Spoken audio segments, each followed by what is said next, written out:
Bismillahirrahmanirrahim. Assalamualaikum warahmatullahi wabarakatuh. Kaum muslimin dan muslimat rahimani wa rahimakumullahu taala. Pada kesempatan kali ini kita akan memasuki pertemuan ke-14. Kita akan membahas isim-isim mabni. Kita akan membahas isim-isim mabni, yaitu isim yang baris akhirnya tidak berubah. Pada pertemuan yang lalu, kita sudah membahas isim-isim mabni yang 5, namun kita baru membahas 2 dari 5 isim mabni. Maka pada kesempatan kali ini kita akan melanjutkan ke isim mabni berikutnya, yaitu isim mausul, isim istifham, dan isim syarat. Pada pertemuan yang lalu kita sudah membahas 2 dari isim mabni. Yang pertama adalah isim dhamir, kata ganti. Yang kedua adalah isim isyarah, kata tunjuk. Dan pada kali ini kita akan membahas yang ketiga, yaitu isim mausul, kata sambung. Yang keempat yaitu isim istifham, kata tanya. Dan yang kelima adalah isim syarat, yaitu kata atau isim syarat. Sekarang kita akan membahas isim mabni yang ketiga, keempat, dan kelima. Isim mabni. Kita ulang terlebih dahulu. Apa itu isim mabni? Isim yang tidak berubah akhirnya. Isim mabni adalah isim yang tidak berubah akhirnya. Isim mabni adalah isim yang tidak berubah akhirnya. Contohnya sini, hada, ya tetap hada. Isim mabni ada 5. Yang pertama adalah dhamir, kata ganti, baik orang pertama, kedua maupun ketiga. Masih hafal dhamir? Coba kita baca. Huwa, huma, hum, hiya, huma, humna, anta, antuma, antum, anti, antuma, antunna, ana, nahnu. Ini dhamir. Semuanya mabni. Dan ini sudah kita bahas pada pertemuan yang lalu. Yang kedua adalah isim isyarah. Isim isyarah itu adalah kata tunjuk. Dan kata tunjuk ada 2. Ada kata tunjuk untuk dekat, ada kata tunjuk untuk jauh. Kata tunjuk untuk dekat yaitu hada, hadani, haulai, hadihi, hatani, haulai. Ada kata tunjuk untuk jauh. Zalika, zanika, ulaika, tilka, tanika, ulaika. Ini kita tunjuk yang sudah kita pelajari pada pertemuan yang lalu. Sekarang yang ketiga yaitu isim mausul. Yang ketiga yaitu isim mausul. Apa itu isim mausul? Isim mausul adalah kata sambung. Dalam Indonesia diartikan dengan yang. Yang keempat adalah isim istifham. Isim istifham adalah kata tanya. Siapa, di mana, dan seterusnya. Yang kelima adalah isim syarat. Isim syarat adalah isim yang membutuhkan jawab syarat. Nanti kita bahas. Coba perhatikan contoh berikut. Coba diperhatikan contoh berikut untuk bisa membedakan mana atau apa maksud dari isim mabni dan apa maksud dari isim mu'rab. Isim mabni adalah isim yang akhirnya tidak berubah. Sedangkan isim mu'rab adalah isim yang akhirnya berubah. Dengan contoh ini akan semakin jelas. Ini kondisi rofa, ini kondisi nasab, ini kondisi jar. Perhatikan kata hada. Hada mabni atau mu'rab? Mabni. Hada mabni. Kata hada baik dalam kondisi rofa, kondisi nasab, kondisi jar tetap dibaca hada. Jadi di sini ja'a hada. Datang orang ini. Ra'aitu hada. Saya melihat orang ini. Marortu bihada. Saya berjalan dengan orang ini. Lihat kata hada. Baik dalam kondisi rofa tetap hada. Kondisi nasab tetap hada. Kondisi jar tetap hada. Gak berubah. Inilah yang disebut dengan apa? Isim mabni. Ini yang disebut dengan isim mabni. Lihat contoh isim mu'rab. Di sini kata talibun, mu'rab, isim mufrad. Lihat, ketika rofa, ja'a tolibun. Ja'a tolibun. Harokatnya apa? Dhammah. Ra'aitu toliban. Toliban. Harokatnya apa? Fathah. Marortu bi tolibin. Harokatnya apa? Kasroh. Lihat. Dhammah, fathah, kasroh. Rofa, dhammah, nasab, fathah, jar, kasroh. Berubah dah harokatnya? Berubah. Karena ini semua, karena kata tolibun adalah isim mu'rab, isim yang bisa berubah.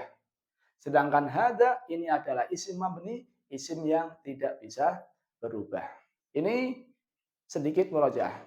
Sekarang kita memasuki pembahasan yang baru atau melanjutkan isim-isim mabni berikutnya, yaitu yang ketiga adalah isim mausul. Apa itu isim mausul? Isim mausul adalah kata penghubung. Kata penghubung. Kata penghubung antara apa dengan apa? Antara isim sebelumnya dengan isim sesudahnya. Jadi menghubungkan antara isim sebelumnya dengan isim sesudahnya. Kalau bahasa kita gampang diartikan dengan apa? Yang. Diartikan dengan yang. Apa saja isim mausul? Kita lihat di sini. Alladzi, alladani, alladzina, allati, allatani, allati. Alladzi itu artinya yang untuk satu laki-laki. Muhammad alladzi, Muhammad yang. Kalau laki-laki satu orang pakainya apa? Alladzi. Tapi kalau dua orang, untuk dua orang laki-laki pakainya alladzani. Muhammadani alladzani. Muhammadani alladzani. Kalau untuk tiga orang laki-laki lebih pakainya alladzina. Muhammaduna alladzina. Jadi kalau satu orang apa? Alladzi, dua orang alladzani, tiga orang atau lebih alladzina. Inilah kalau laki-laki. Sedangkan kalau untuk satu orang perempuan pakainya allati. Fatimah allati. Fatimah allati. Kalau allatani untuk dua orang perempuan. Fatimatani allatani. Fatimatani allatani. Misalnya. Sedangkan untuk tiga orang perempuan lebih pakainya allati. Fatimatun allati. Seperti itu. Jadi intinya kata sambung itu artinya adalah yang. Dan kata sambung dalam bahasa Arab ada 6. Bisa alladzi, alladani, alladzina, allati, allatani, allati. Berbeda dengan bahasa Indonesia. Kalau bahasa Indonesia mau laki-laki, mau perempuan, mau satu atau dua orang atau tiga orang atau lebih, ya gampang. Pakainya apa? Yang semua. Tapi dalam bahasa Arab tidak. Laki-laki beda, perempuan beda, satu orang beda, dua orang beda, dan seterusnya. Coba kita baca. Alladzi, alladani, alladzina, allati, allatani, allati. Ulang. Alladzi, alladani, alladzina, allati, allatani, allati. Ya. Perhatikan di sini. Alladzi sampai allati ini mabni, enggak berubah. Ja'al ladzi. Ra'aitu alladzi. Marartu billadzi. Tetap alladzi. Hanya saja untuk yang alladzani sama allatani ini bisa berubah.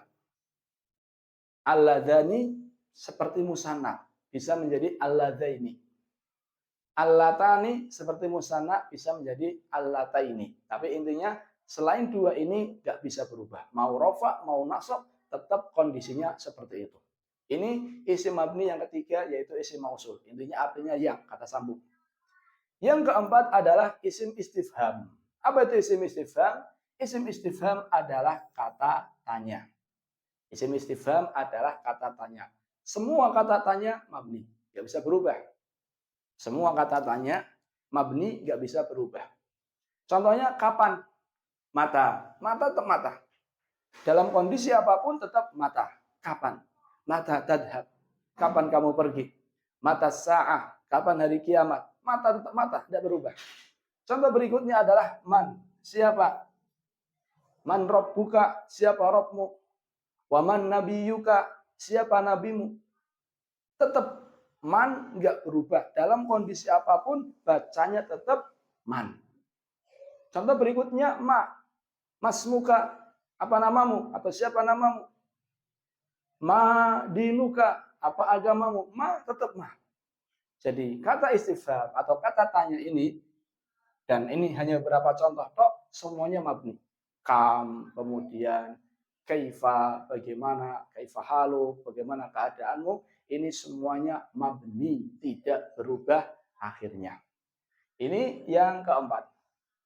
Yang kelima adalah isim syarat. Apa itu isim syarat? Isim syarat adalah isim yang membutuhkan jawab syarat. Kalau kita lihat di buku, pengertiannya adalah isim yang membutuhkan jawab syarat. Apa contohnya, Ustaz? Contohnya adalah mata, artinya kapan saja. Man, artinya siapa saja. Ma, artinya apa saja. Pertanyaannya, apa bedanya dengan isim istifham? Apa bedanya? Sama-sama mata. Ya enggak? Kalau isim istifham mata tapi artinya kapan? Mata ta'ti, kapan kamu datang? Tapi kalau isim syarat mata artinya kapan saja. Kapan saja. Man isim istifham artinya siapa? Tapi kalau isim syarat artinya siapa saja. Ma isim istifham artinya apa? Tapi kalau isim syarat artinya apa saja. Coba kita kasih contoh. Mata, kapan saja? Lihat di sini. Mata tadhab adhab ma'ak.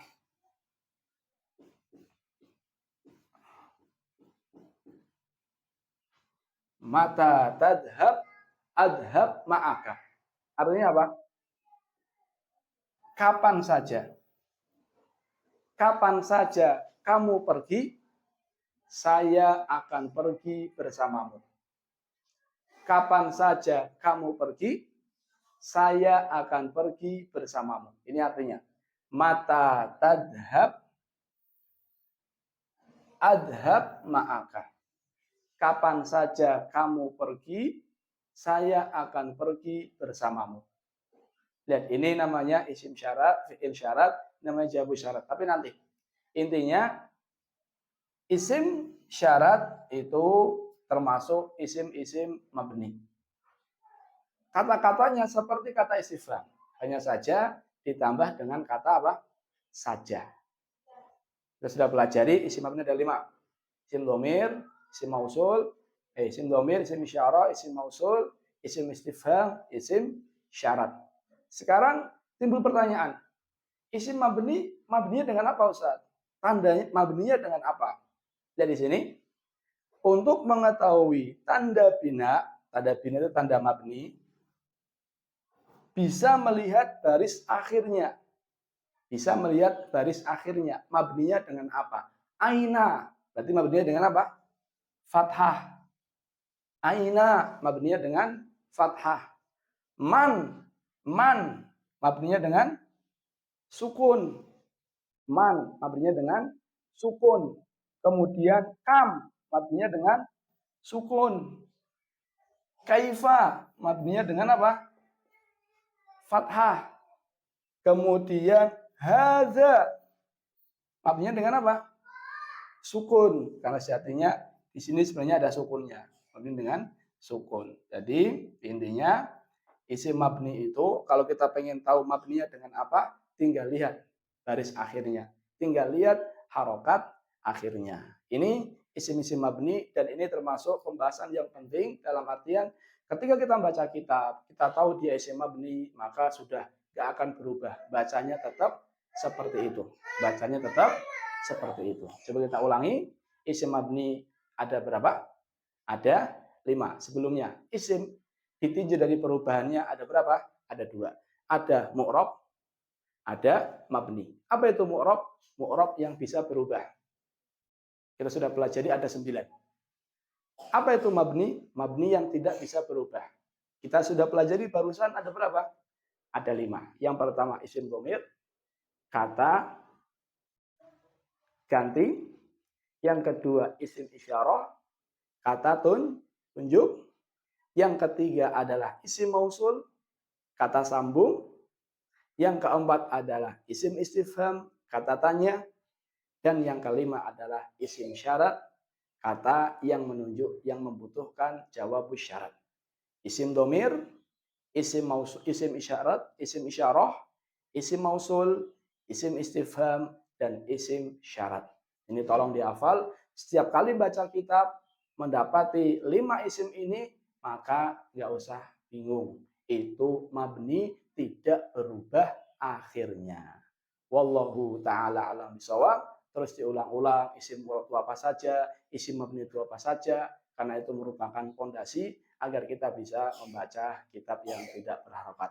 Wallahu ta'ala alam bisawab. Terima kasih atas perhatiannya. Mohon maaf atas segala kesalahan. Kita tutup dengan doa kafaratul majlis. Subhanakallahumma bihamdika asyhadu an la ilaha illa anta astaghfiruka wa atubu ilaik. Wassalamualaikum warahmatullahi wabarakatuh.